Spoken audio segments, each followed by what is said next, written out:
Bismillahirrahmanirrahim. Assalamualaikum warahmatullahi wabarakatuh. Syukur alhamdulillah hari ini kita masih diberi kekuatan kesehatan yang maha kuasa, sehingga kita masih bisa menjalankan aktivitas perkuliahan kita seperti biasanya. Sebelum kita mulai perkuliahan, alangkah baiknya kita berdoa dengan agama kita masing-masing. Mari kita berdoa.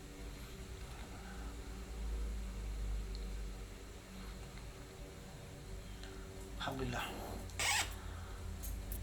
Perlu mahasiswa ketahui bahwa di kelas absensi itu harus memenuhi syarat paling tidak 17% paling rendah. Lalu aktivitas di kelas Anda harus perhatikan. Manakala Anda aktif di kelas, baik bertanya, diskusi maupun menjawab, insya Allah Anda akan memberikan nilai yang terbaik. Karena nilai di kelas itu sangat penting, sangat tinggi bagi saya, utamanya bagi mahasiswa yang rajin berdiskusi di kelas. Baik, saya masuk pada pembelajaran pengertian etika. Kata etika tidak asing lagi bagi masyarakat Indonesia.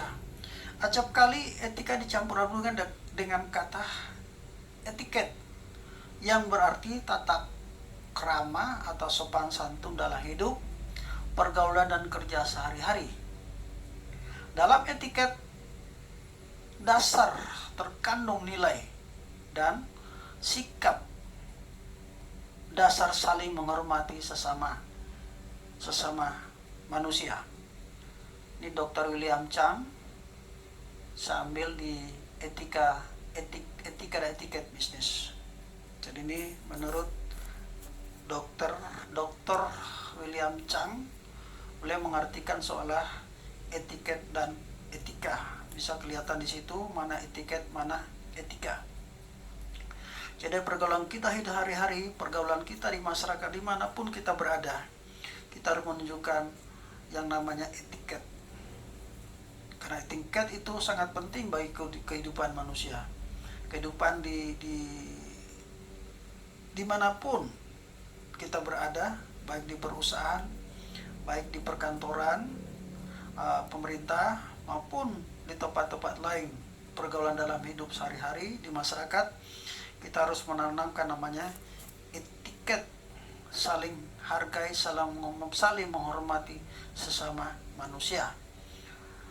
Menurut asal kata, etiket berasal dari bahasa Yunani, artinya ethos. Ethos antara lain berarti adat istiadat atau custom. Adat istiadat berarti suatu kebiasaan yang terus menerus dilakukan, itu menjadi adat dan mengikat bagi masyarakat dan harus dipatuhi oleh masyarakat. Lalu di situ ada alat, ada watak, perasaan, sikap atau cara berpikir, atau aturan-aturan dalam hidup manusia. Jadi dalam etika itu di situ ada alat. Jadi kalau bisa ada alat di situ ada moral. Ada moral berarti kita bicara perilaku baik dan buruk. Jadi kalau perilaku yang baik Anda kerjakan, yang buruk jangan dikerjakan. Lalu secara umum etika didefinisikan, ya, secara umum etika didefinisikan sebagai nilai moral yang melandasi tingkah laku seseorang dan memberikan penilaian tentang baik dan buruknya sesuatu, baik berupa cara berpikir, sikap, perasaan, watak, maupun yang sudah menjelma menjadi adat kebiasaan. Seperti yang saya jelaskan tadi, saya ada kebiasaan dalam Dr. Andus Danang dan Wika Haisa Putri, Etika Bisnis 2016, halaman 2. Selanjutnya, di dalam etika setidaknya terdapat komponen etika berupa kebebasan dan tanggung jawab, hak dan kewajiban, baik dan buruk, lalu dihitungnya keutamaan dan kebahagiaan.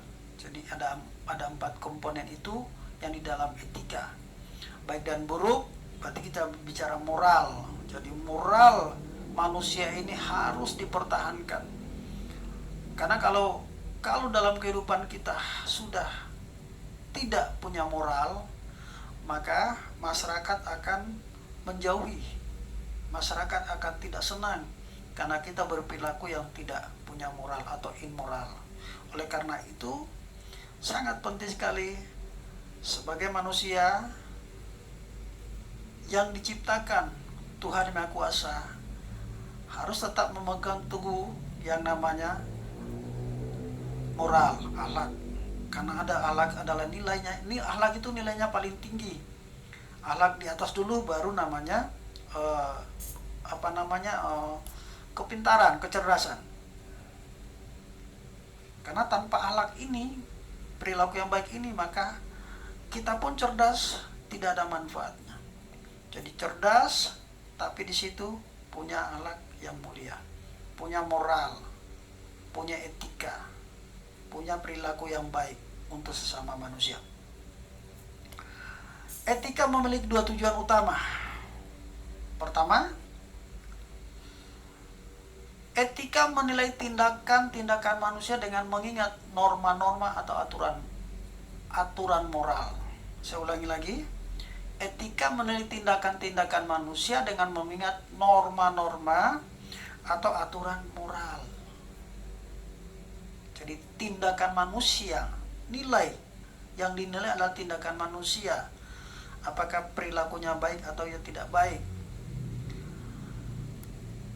Lalu tujuan ini mencakup analisa dan evaluasi motivasi, sarana dan isi tindakan manusia. Tujuan ini mencakup analisa dan evaluasi motivasi, sarana dan isi tindakan manusia. Jadi bagaimana memotivasi manusia itu supaya dia berperilaku dengan baik.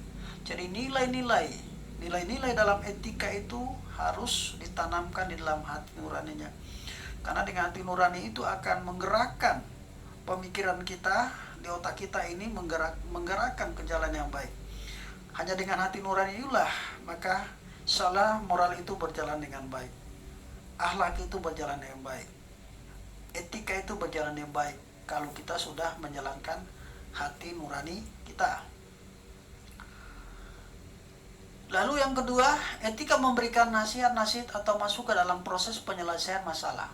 Etika memberikan nasihat-nasihat atau masukkan dalam proses penyelesaian masalah. Jadi etika ini bisa memberikan nasihat-nasihat dalam penyelesaian masalah.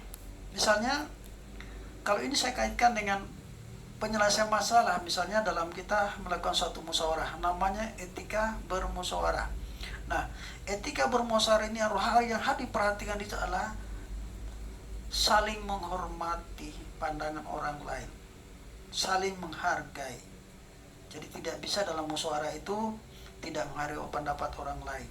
Dari beberapa pendapat pandangan itulah kita bisa menyatukan menjadi satu pandangan. Itulah yang disepakati, maka itulah yang kita harus gunakan.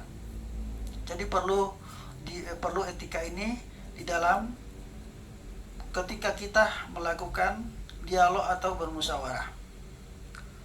Ini pendapat Dr. William Chang. Pada dasarnya etika memiliki 4 ranah pokok sebagai berikut. Pada dasarnya etika memiliki 4 ranah pokok sebagai berikut. 1. Etika menyoroti masalah kebenaran, kebaikan, dan hal yang boleh atau yang seharusnya dilakukan seseorang. Jadi menyoroti masalah kebenaran. Kalau kebenaran di situ berarti menyangkut kebaikan. Lalu yang kedua, etika menggarisbawahi konsep nilai-nilai moral dalam manusia. Saya ulangi, etika menggarisbawahi konsep nilai-nilai moral dalam manusia. Nilai ini mendorong manusia untuk melakukan perbuatan-perbuatan baik dalam hidup sehari-hari. Mengilhami manusia untuk melakukan tindakan yang sesuai dengan kaidah-kaidah moral, serta menunjukkan mutu dan orientasi perbuatan seseorang. Itu yang kedua.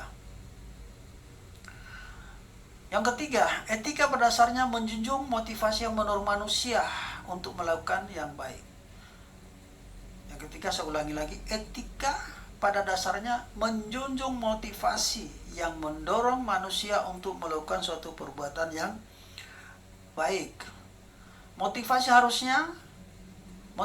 ini seharusnya baik, benar, jujur, dan dapat dipertanggungjawabkan. Jadi memberikan motivasi orang ke arah yang benar, jujur, transparan, bisa dipertanggungjawabkan.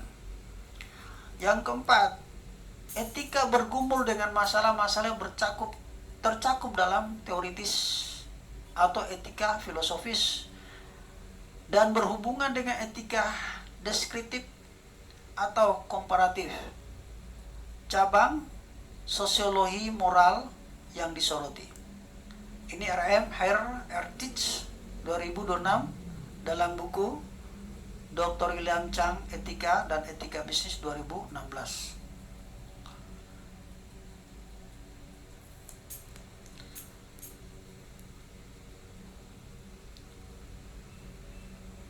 Ini saya akan membuat 2 video. Ini saya potong dulu videonya satu. Setelah itu saya akan lanjutkan berikutnya agar durasinya sedikit, sehingga proses saya memasukkan ke YouTube itu ke link Kulino itu sangat cepat. Jadi ini saya matikan dulu. Setelah itu saya sambung lagi.